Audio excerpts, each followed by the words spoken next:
Oke, baik. Assalamualaikum warahmatullahi wabarakatuh. Selamat malam Kang Terry. Perkenalkan nama saya Gilang Oktavian, NIM 1232017. Oke, di sini dari aku sendiri bakal menjelaskan bagaimana aku mengerjakan untuk nomor satu dan nomor dua beserta nomor tiga. Oke, pertama nomor satu dari pertanyaannya adalah sebentar lagi loading. Oke, sorry. Oke, di sini dapat terlihat bahwa ada nomor soal itu tentang lipatan. Kedudukan garis perpotongan sayap A dan sayap B itu sebuah trikinya. Dari aku sendiri, karena NIM 17, sebentar ini ada lag. Oke, karena dari aku sendiri merupakan NIM 17, maka data yang aku gunakan itu sesuai dengan aturan yang di sini, yaitu NIM 17 dengan strike delete dari plan A-nya itu 300 untuk strike-nya sekian sekian sekian. Sebentar. Ini 300 untuk plan A itu strike-nya 300, timnya 90, plan B 325, strike-nya, timnya 40, bidang C itu 115 strike-nya, 80 timnya. Untuk bidang D sendiri 30 strike-nya, 40 timnya. Oke, langsung aja kita ke pertanyaan pertama, yaitu kedudukan garis perpotongan sayap A dan B. Oke, dari saya sendiri merupakan menggunakan aplikasi StereoNet. Kita plot pertama dulu, kita plan A, B, C, dan D. Karena pertanyaannya adalah kedudukan garis dari perpotongan sayap A dan B, dari aku sendiri ngeplot antara plot A dan plan B. Dan dari bidang A dan bidang B, aku ambil polsnya antara bidang A dan B. Setelah itu dari aku sendiri dapat tuh eh bidang antara bidang pols A dan B gitu. Ini bisa kalian lihat di ininya A dan B. Nah, di sini merupakan jawaban dari pertanyaan nomor satu, yaitu kedudukan dari garis perpotongan sayap A dan B. Untuk soal nomor dua, di sini kedudukan bidang bagi antara sayap A dan B. Tadi kedudukan bidang dari sayap A dan B itu dapat kita lihat dari ini. Kita kan udah, maaf, maaf, maaf, salah ya. Dari bidang A, bidang B kita dapat pols B, A sama B-nya. Terus dari itunya kita dapat lihat nih, ini udah saya kerjakan jawaban nomor satunya, yaitu di perpotongan antara A dan B. Didapat dari mana? Dapat dari ini. Kita dapat dari pols A plus B, kita plot bidangnya. Setelah itu kita pols. Kita pols, kita dapat jawabannya dari nomor pertama gitu.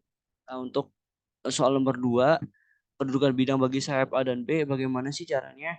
Dari sini dapat kita lihat, kita checklist dulu nih. Nah, bidang bagi di sini adalah eh antara bidang tengah-tengah antara A dan B. Nah, bidang antara A dan B di sini saya plotnya itu menggunakan di sini kita dapat lihat ya 222/28 ini. Ini untuk jawaban ini 115/130. Maaf, kita plot antara A dan B-nya dari pols A dan pols B gitu. Untuk jawaban nomor 2. Untuk jawaban nomor 3, kedudukan garis bidang A dan bidang C. Oke, karena yang dibuat ada bidang A dan bidang C, kita tutup dulu untuk bidang A dan bidang B. Bidang A dan bidang C, oke. Kita pertama seperti yang tadi, poles to plan A, lalu poles to plan C. Kita hidupin dulu. Setelah dua itu kita dapat lihat nih, A dan C-nya nih. A dan C. Setelah itu kita dapat bidang dari A dan C. Ini kita dapat nih. Setelah dapat bidang A dan C, kita dapat pulsnya. Pulsnya itu merupakan jawaban dari nomor 3. Gitu. Perpotongan antara A dan B. Begitu, teman-teman. Maaf, itu merupakan jawaban nomor 3 ya. Itu jawaban nomor 2 itu bidang bagi antara sayap A dan B udah saya jelaskan tadi. Oke, untuk soal nomor 3, nomor 4 itu sudut antara sayap A dan B. Oke, dari sudut sendiri kita udah tahu nih, itu dulu ya untuk A dan C-nya. Untuk nomor 1.4, nah di sini dapat terlihat nih, karena yang saya pakai itu adalah A dan B, berarti kita balikin dulu poles antara A dan B. Ah, udah dapet nih poles A dan B.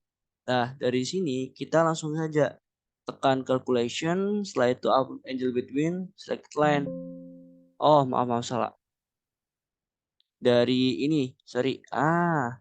Dari ini karena kita kan ini sebenarnya dapat dari mana sih? Ini tuh dapat dari 210 tuh dapat dari poles A-nya. Poles A. Dari 10 per 0. Terus untuk yang kedua ini itu dapat dari poles B-nya. Dari poles dari bidang B. Dari dua itu kita shift dulu dua hal itu terus calculation ke angle between. Kita select lines and boom. Kita dapat bahwasanya angle between antara kedua hal tersebut adalah 54 or 126 derajat. Jadi jawabannya 54,4 derajat. Kenapa? Karena yang kita lihat adalah paling kecil karena ini merupakan nilai paling dalam gitu. Kalau kita pakai yang 125 ini merupakan nilai luarnya dari bidang ini. Dan jawabannya 54,4 derajat. Untuk jawaban nomor 5, sudut antara garis bidang C dan A terhadap bidang B, kita hidupin dulu ya mengenai bidang A dan C seperti yang tadi. Yaitu kita push A, kita push C, dan kita lihat jawabannya. Dan dari A dan C-nya kita bidangkan tadi seperti tadi, ya kan? Terus kita plot antara push A dan push C, kita shift dari dua hal tersebut. Kita calculation, terus angle between, selected lines, and boom. Hasilnya adalah 112,2 derajat. Ini merupakan sudut antara A dan C-nya. 11,2 atau 168,8 derajat. Begitu, teman-teman. Oke, kita lanjut ke nomor 6. Nomor 6 sini kita dapat lihat pitch garis bidang C dan A dengan bidang vein.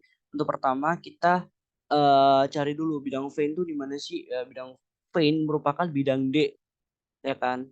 Bidang D kita push dulu biar dapat bidang D. Kita tutup dulu ya untuk nomor 5 tadi. Nah, kita dapat di ini dulu, kita upload jawabannya. Sini garis vein. Nah, garis vein itu dari mana sih, Gilang? Nah, sebenarnya garis vein itu kita dapat dari bidang D tadi.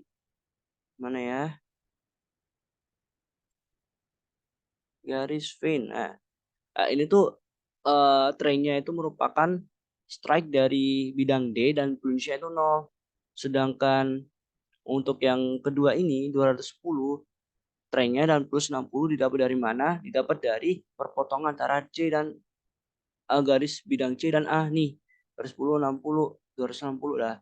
Dan ini merupakan jawaban dari nomor 6 gitu. Yaitu merupakan eh apa namanya?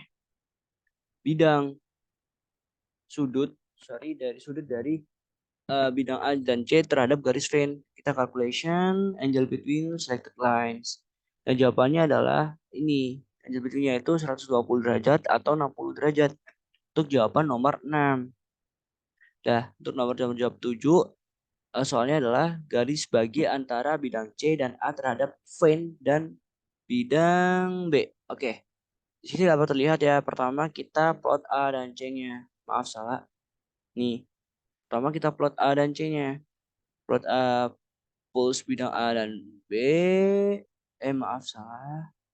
Pulse dari bidang C dan A. Aduh maaf ya. Terus ada pulse dari bidang B dan D lah. Kita dapat melihat nih bahwasanya terdapat garis perpotongan antara garis AC dan BD lah. Tengah-tengah dari garis ini merupakan jawaban dari nomor 1.7 tadi gitu. Iya, perpotongan ini merupakan garis dari 7 tadi. Oke, maybe ini mungkin aku agak salah ya karena plotnya. Di sini jawabannya itu dapat kita lihat bahwasanya untuk strike-nya sendiri itu sekitar berapa nih? Sekitar 190/56. 190/56. 190/56. Kita hidupin. Boom. Ini merupakan jawaban dari nomor 7. Oke, sekian dari saya untuk jawaban nomor 1. Oke, makasih. Kita lanjut ke nomor 2.